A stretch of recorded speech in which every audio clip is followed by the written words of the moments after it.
It means first man in the ancient tongue of the Anunnaki. So the Anunnaki tongue is not the old language that was spoken on the earth. It is the alien tongue that came to the earth. And I can speak it to you. I mean, I remember it absolutely fluently. It's very close to Atlantean. And no wonder, because, I mean, Thoth took over Atlantis.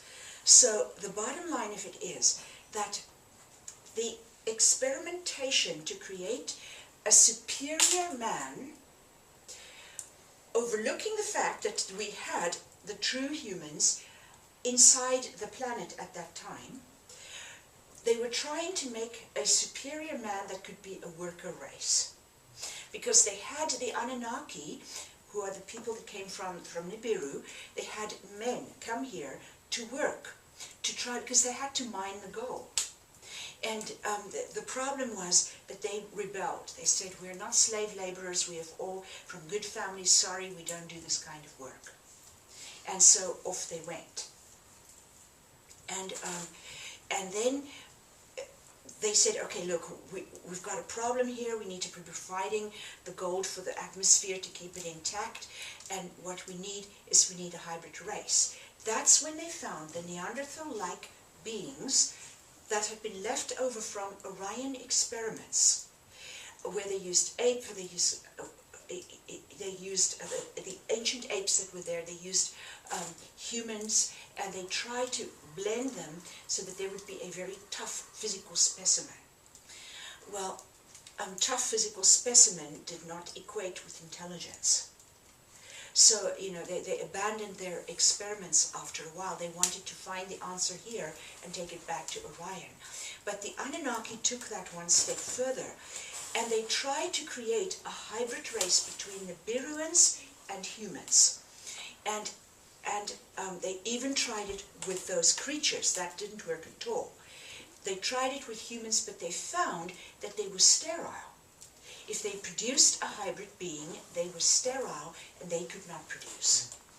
So what happened is that they eventually had some of the women of Nibiru carry the baby in their uterus, the embryo in their uterus, and they finally had success.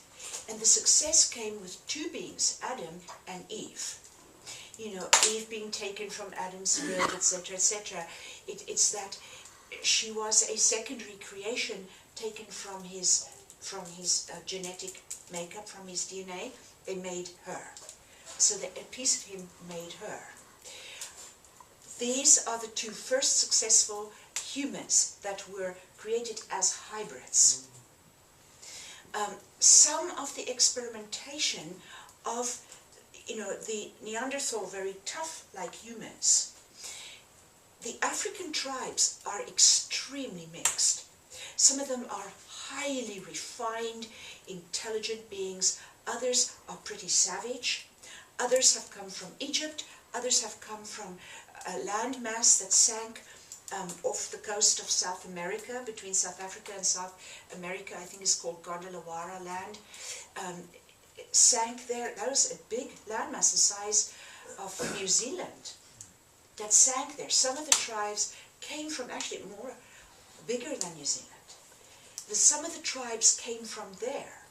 And then there are some, like the Maasai, that say that they came from the Israelites and their fathers, Abraham. And this is what their history tells. When the Christian came to teach them the Bible, they already knew about the old patriarchs. And then there are races like Simon's ancestry came from Egypt. And some, you know, so they've come from all different levels. But there were some races in Africa that were leftover remnants that are incredibly savage. The savagery that is going on from Africans to Africans in Africa right now is unbelievable. I know a young woman in Portland that's gone there as part of the Peace Corps. She is emotionally destroyed by what she has seen happen to the women and the young women and the young men of the tribes. They bring in daily into these makeshift hospitals. You know, they chop the hands off the adults, but the young children are brutalized. And the horror of it, these creatures, they look like ordinary Africans, they're not. They're ancestors, and when the electricity goes very high, they go very, very deep into a place of lightlessness. They're like the opposite. And so the more enlightened the planet becomes, the more savage they have become. And they are from these experiments. Adam and Eve were the first successful hybrids. And this actually, there was a genetic laboratory near Victoria Falls, which is now in Zimbabwe, just north of South Africa, a genetic library near there. There also was another sacred library called the White Horse Library that was there, renowned for the fact that it had a looking glass that you could see through cycles of destruction. Because mostly prophecies end at one cycle of destruction. But this allows you to see beyond those cycles, which is extremely rare, and unfortunately it was entered into by beings like Thoth and so on that had the control of the planet as their aim. And so it was misused tremendously. Now, when it comes to capacity for ascension, does it matter how much, is it more human DNA the better, or the less intermixing the better, or is that completely irrelevant? It's just basically everybody ascends at the same time? The purer the human DNA, and where would we find that? We would find that from the races that came back out from the earth. Because they were in the earth at the time.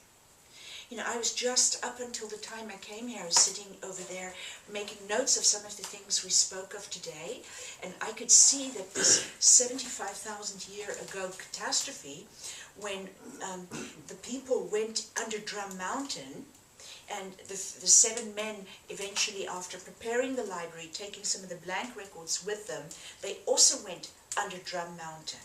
And I'm looking at how long they stayed there, and it looks to me that the people that originally went in there were grandfathers and grandmothers by the time they were able to get out, which means 2 generations, which possibly is 40 or 50 years that they were in there.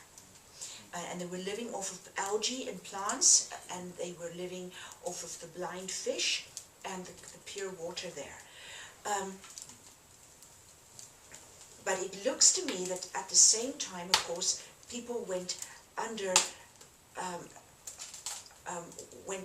the Ayers Rock.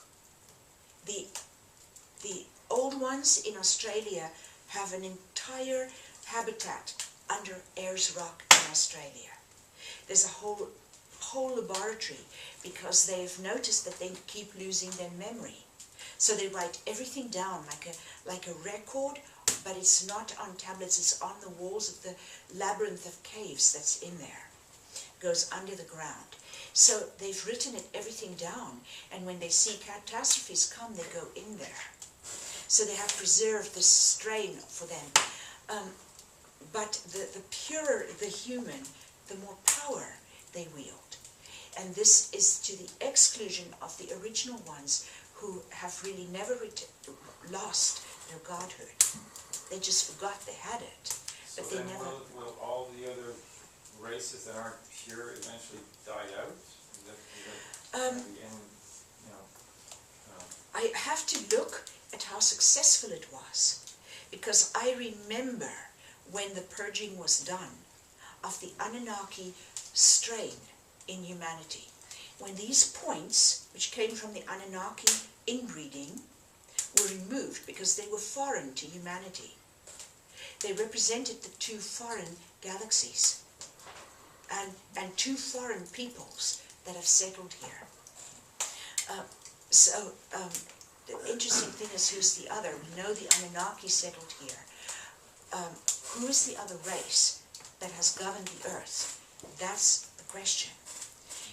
I can sit here and try and find it, or I can just go and look in the records tonight. And then I can tell you tomorrow. But there were 2 foreign races that don't belong here.